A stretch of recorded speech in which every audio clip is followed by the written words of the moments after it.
Injili ya nyanjani na saba, mpangilio na maana ya sala. Utangulizi. Zaburi 66 mstari 18, kama ningekuwa na uovu moyoni mwangu, Bwana asingenisikiliza. Kuna ushahidi mbalimbali wa kazi ya Mungu, lakini hujulikana kupitia utimizo wa neno na uzoefu wa majibu ya sala. Kwa hiyo kuna haja ya kuijua Biblia kwa kina na kwa usahihi.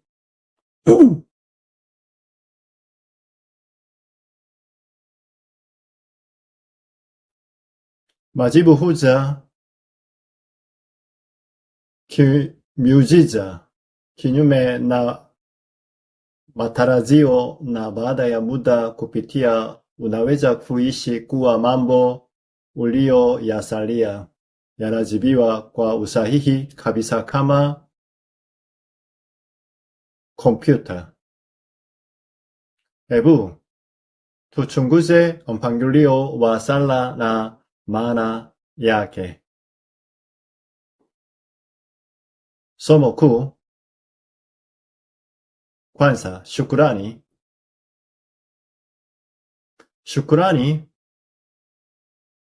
kwa kukombolewa kutoka katika vifungo vya Ibilisi. Waefeso 2 mstari 1 hadi 5. Chanzo kikuu cha matatizo yote ya mwanadamu ni tatizo la kiroho linalotokana na kutomjua Mungu. Waefeso 2 mstari 1, nani mlikuwa wafu kwa sababu ya makosa na dhambi zenu. Tatizo la msingi la mwanadamu ni tatizo la kutengwa na Mungu. Yani ni tatizo la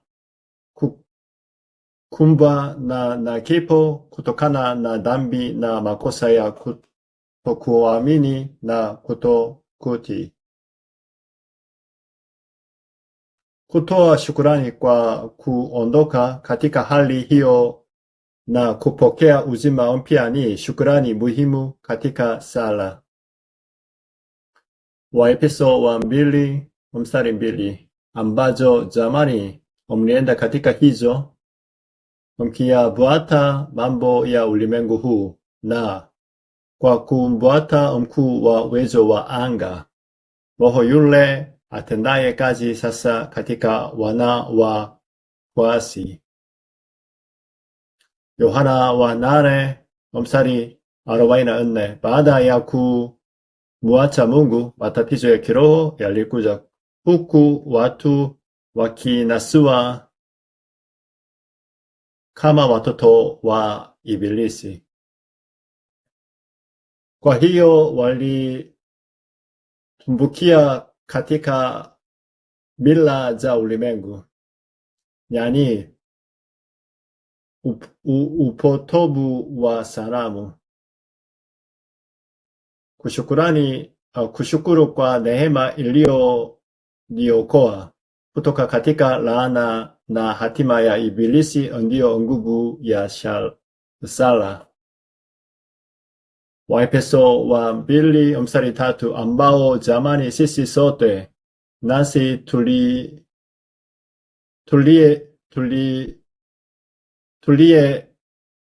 nenda katika yao, katika tamaa za miili zetu, tukiyafanya mapenzi ya mwili na ya nia, tukawa kwa asili watoto wa hasira kama na hao wengine. Matokeo ya kutumbukia katika mila za ulimwengu nao upotovu wa sanamu, laana za mfululizo zilikuja kwa mwanadamu. Waefeso 2 mstari 4 hadi 5. Lakini Mungu kwa kuwa ni mwingi wa rehema, kwa mapenzi yake makuu yaliyotupenda, hata wakati yule tulipokuwa wafu kwa sababu ya makosa yetu, alituhuisha pamoja na Kristo.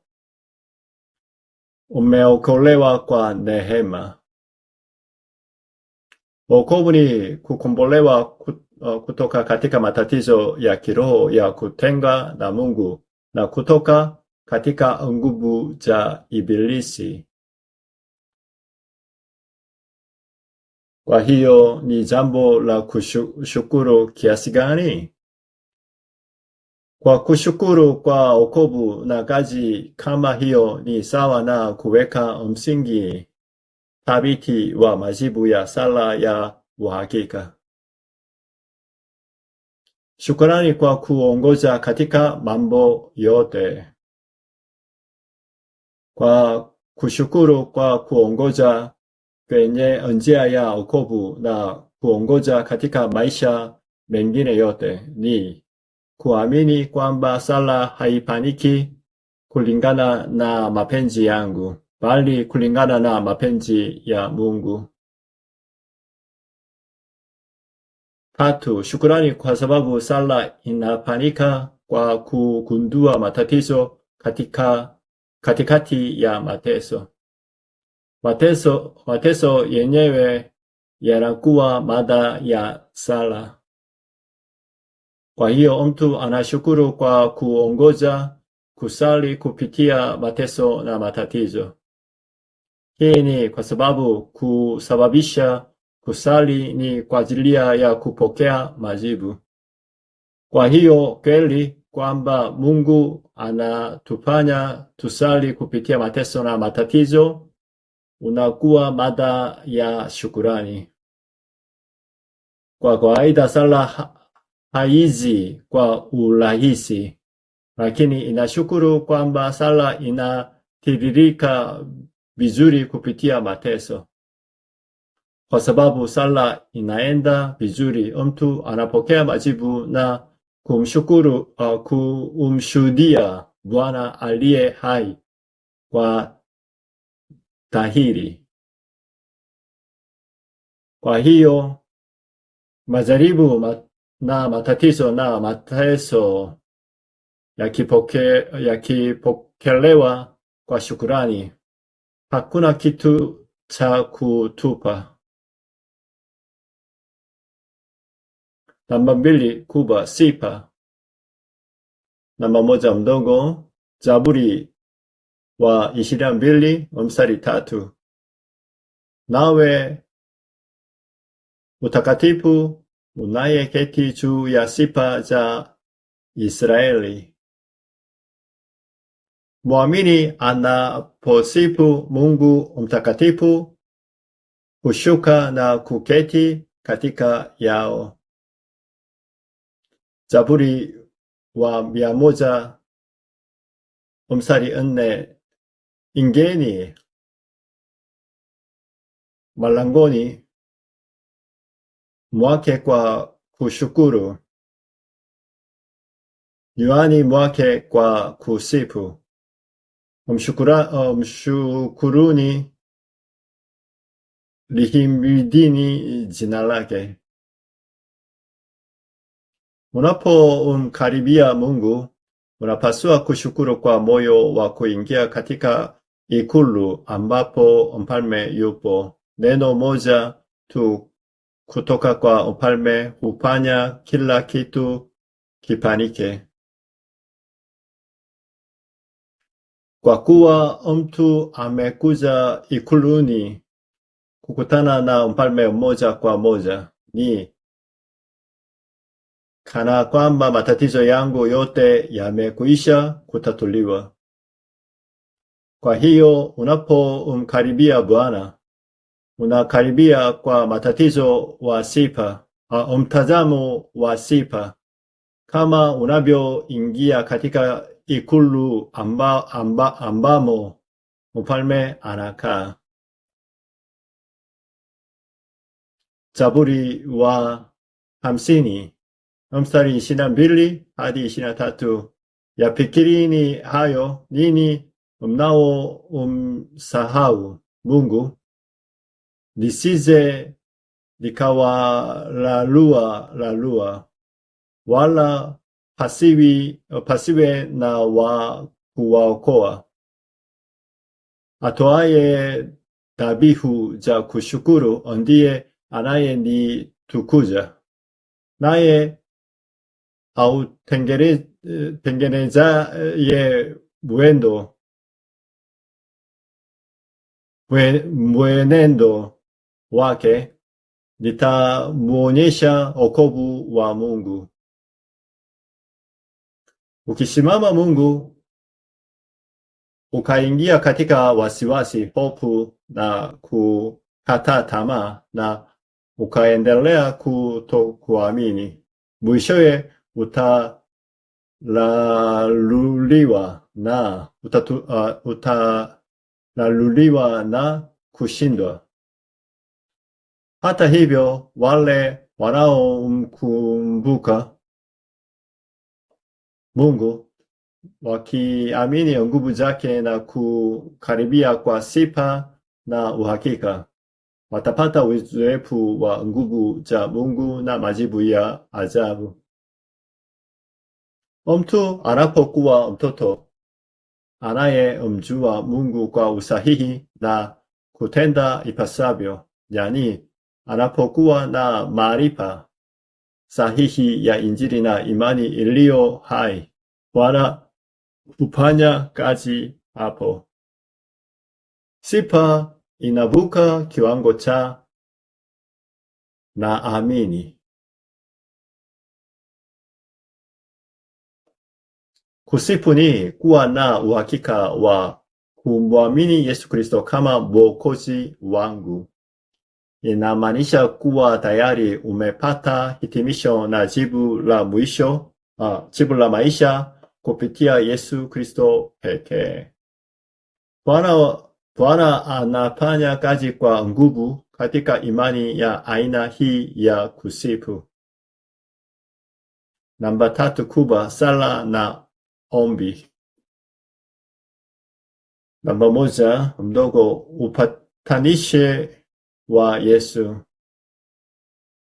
Mtu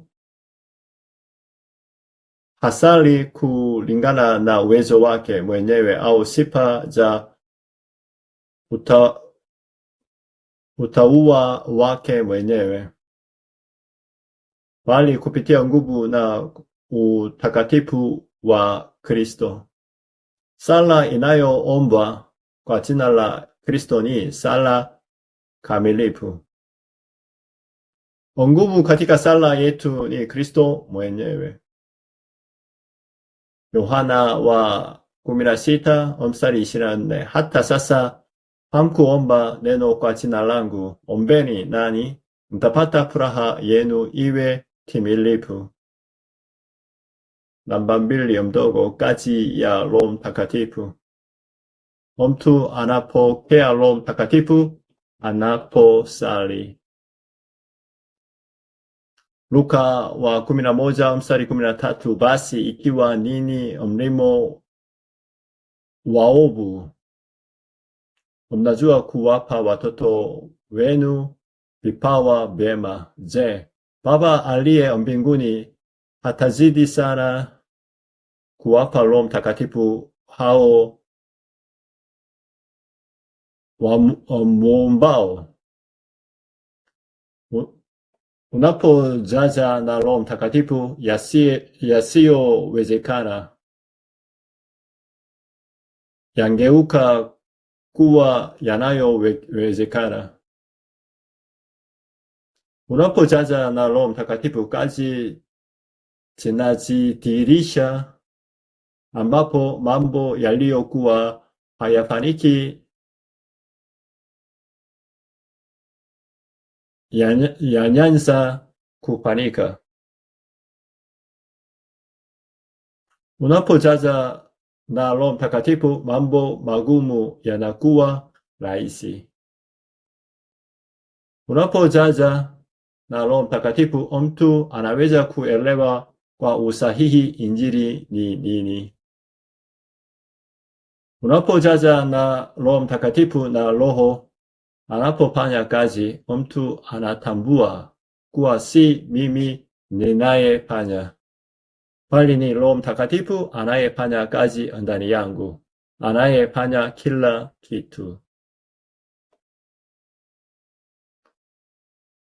Kwa hiyo waumini wote lazima kila wakati wajawe na Roho Mtakatifu. Ndio maana Waefeso 5:18 inasema mjaze Roho, na Matendo ya Mitume 1:8 inahidi, lakini mtapokea nguvu akiisha kuwajilia juu yenu Roho Mtakatifu, nani mtakuwa mashahidi wangu, yani mtakuwa mpaka mwisho wa nchi. Njia ya kujaza Roho Mtakatifu ni rahisi. Wakati ule umwamini Yesu Kristo kama Mwokozi wako,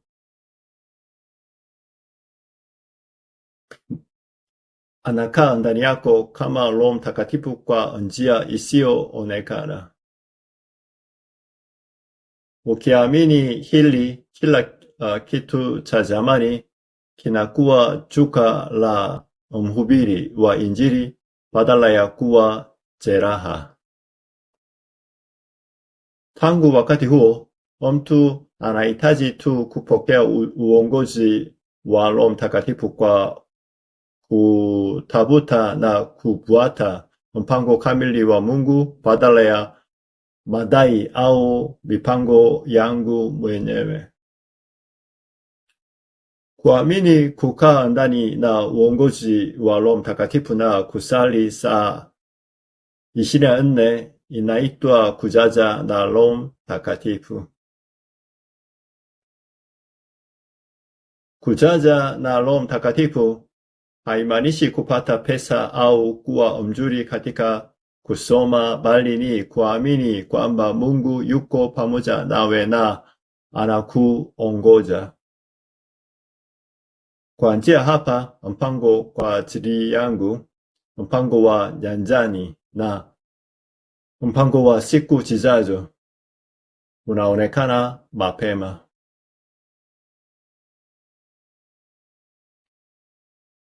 Kufukuza kwa roho wachafu, pepo wachafu. Unaposali kwa jina la Yesu, shetani anafunga.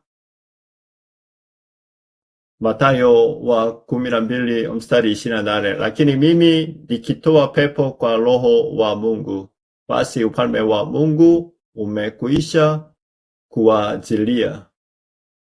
Kwa hiyo lazima kila wakati tumpunge shetani kwa jina la Yesu Kristo.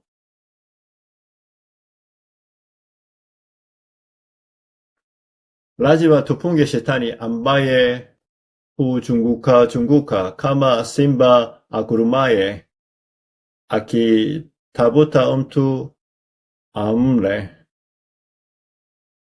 Lazima tupunge nguvu zinazochanganya na shetani, zinazotuzuia kupokea neno la Mungu, neno la Kristo. Lazima tupunge nguvu za giza za shetani zinazozuia Injili halisi katika eneo husika. Lazima tupunge mapema kupitia sala nguvu za shetani zinazoleta laana kwenye nyumba zetu na biashara zetu, sehemu za kazi na watoto. Akitumia fursa ya mianya, tunapokosa kusali, shetani hupanda magugu na kutufanya tuvune matunda ya kushindwa. Siri ya imani ya kushinda ni kupanda maneno ya uzima na ushindi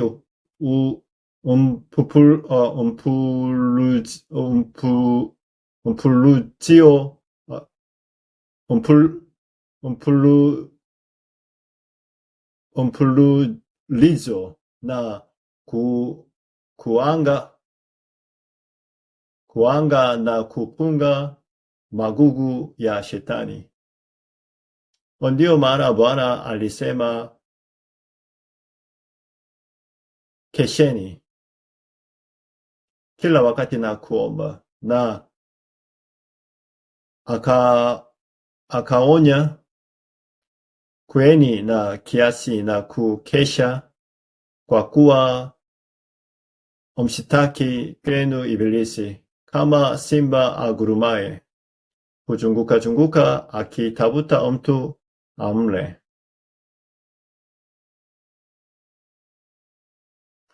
Kutirika kwa Roho wanaotumiwa na Mungu, yani malaika.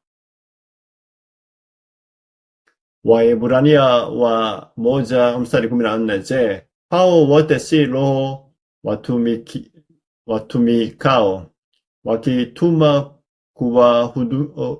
kuwahudumia wale watakao rithi wokovu? Tunaposali jeshi la mbinguni kama malaika wa Mungu huhamasisha. Namba 4, kuba maombezi. Tuna fursa ya sala ya maombezi ambapo tunaweza kusali kwa niaba ya wengine. Mtu anaweza kusali kwa ajili ya makosa na dhambi za watu na wengine, na kusali kwa ajili ya wokovu na kazi ya Roho nyingine. Ibrahimu alisali ili kusamehe dhambi za Loti na Sodoma na Gomora.